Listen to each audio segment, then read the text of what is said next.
आमर गत 2022 मसीह डिसेम्बर मसरे गोटे भरतपुर थाना एरिया गोटे केस होता जोटा 307 अंडर सेक्शन 307 आईपीसी केस होता तार घटनाटा एपरी थिला जे जड़े जे विक्टिम थिले प्रभाती पाइकराय से भुवने तांकर घर वैदेश्वर एरिया कटक रे से भुवनेश्वर आसी डोमेस्टिक हेल्प भाव काम करुले जनक घरे आउ जे आक्यूज अच्छा कुलमणि जे अच्छा कुलमणि पाइकराय से सही घरे ड्राइवर भाव में काम करुले तेणु धीरे धीरे तांको भितरे लव रिलेशन डेभलप करिथिला एवं फाइनाली से माने दुई जन विवाह करथिले एवं विवाह करिवार मासे 2 मास परे सेमानक मध्यरे झगड़ा लागुथिला काहेकि ना ये ड्राइवर मद पियंती बारंबार एवं मद पीकी तांको आसल्ट भी करंती गाड़ी मत करंती तेणु ए गाड़ी झगड़ा तांकर बढ़ी जाइथिला गोटे राति रे जथा 22/9/22 माने सेप्टेम्बर मास 22 मसीह गोटे राति अध समय से माने दुई जन खाइले रोसेबास करी खाइला परे गोटे अभिनव उपाय रे तांको रोसे घर को से डाकिले तांको स्त्री को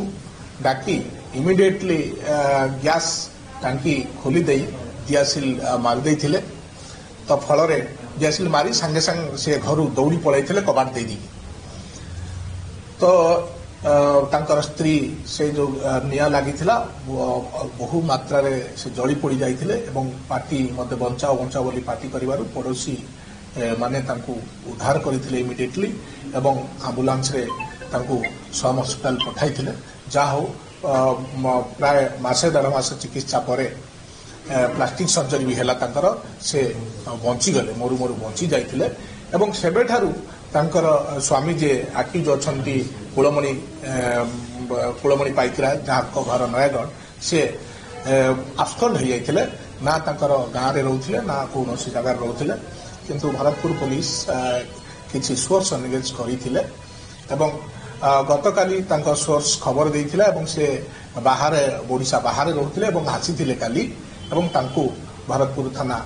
गिरफ करिवारे सक्षम होइथिले एवं से आज कोर्ट चालान होउछ हाँ से लेबर काम करुले निजर एड्रेस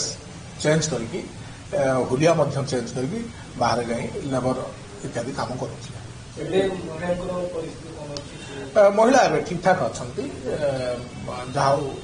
बहुत पड़ी जाता प्राय 70% पड़ी जाते से प्लास्टिक सर्जरी भी से बची भल अच्छा ना विवाहित नहीं था फास्ट मैरेज थी।